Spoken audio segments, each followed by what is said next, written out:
It was a cold autumn evening, and the sun had dipped below the horizon, leaving the sky an inky black. I was driving back from a weekend trip to visit my old college friends. It was a route I'd taken dozens of times before, cutting through the dense woods that stretched for miles. But this time, something felt different.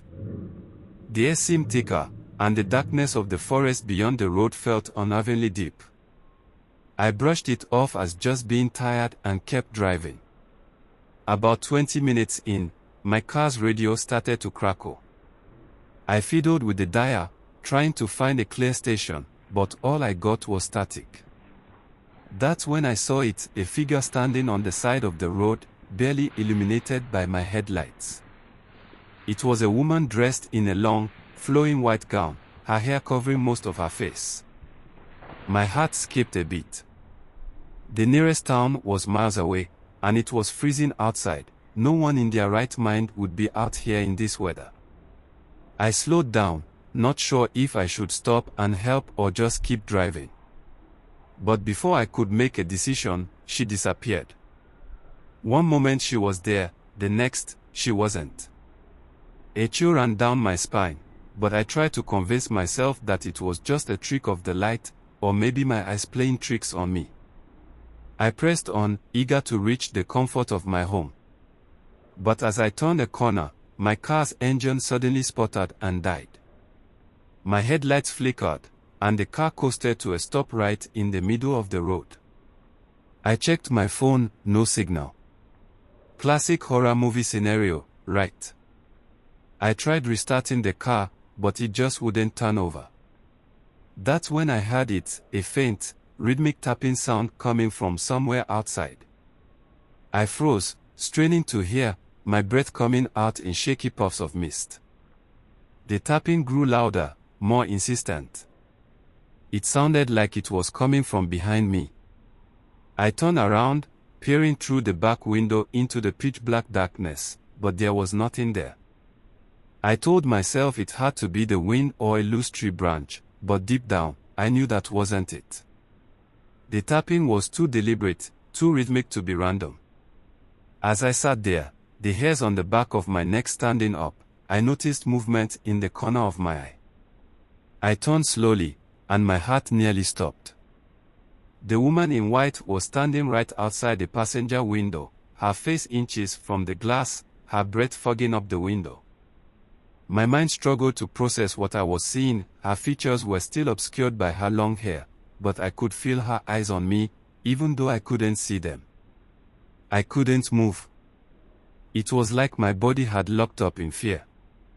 And then, as if sensing my terror, she slowly lifted a hand and pressed her palm against the glass. That's when I saw it. Her fingers were impossibly long, stretching like shadows across the window. I snapped out of my frozen state, grabbed my car keys, and tried to start the car again, praying it would come to life. The engine groaned, sputtered, and then, mercifully, roared to life. I didn't look back.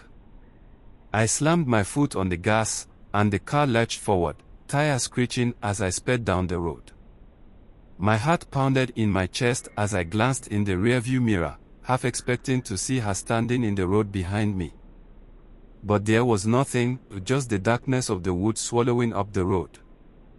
I drove for what felt like an eternity until I saw the lights of a gas station up ahead. I pulled in, parked under the bright fluorescent lights, and tried to catch my breath. I got out of the car, my hands shaking as I dialed a friend, hoping for some comfort in their voice. But when I finally got a signal and looked down at my phone, my blood ran cold. On the screen, in the faint reflection of the glass, I saw her face behind me, pale, gaunt, and twisted into a horrific grin. I spun around, but there was no one there. My friend picked up on the other end, their voice echoing through the phone, but I couldn't respond. My mouth was dry, my voice caught in my throat. Eventually, I managed to tell my friend what happened, and they urged me to stay put until they arrived. I waited inside the gas station, the harsh neon lights making me feel somewhat safer. but I couldn't shake the feeling that I was being watched. My friend arrived an hour later, and I drove home with them following close behind. I didn't sleep that night, jumping at every little sound and shadow in my apartment. Days turned into weeks, and the memory of that night slowly began to fade. I convinced myself it was just a strange encounter, a figment of my tired mind playing tricks. But then, one morning, I found something that made my blood freeze all over again. There, on the passenger window of my car, was a single handprint. Long, stretched out fingers, pressed against the glass, exactly where she had been that night. I never drove that road again, and I still avoid that part of town whenever I can. I never figured out who or what she was, but I know one thing for sure, she wasn't just a figment of my imagination. And even now, years later, I sometimes feel a chill run down my spine when I think about her. I never forget that face in the reflection, and I never forget the night when I realized that some mysteries are better left unsolved.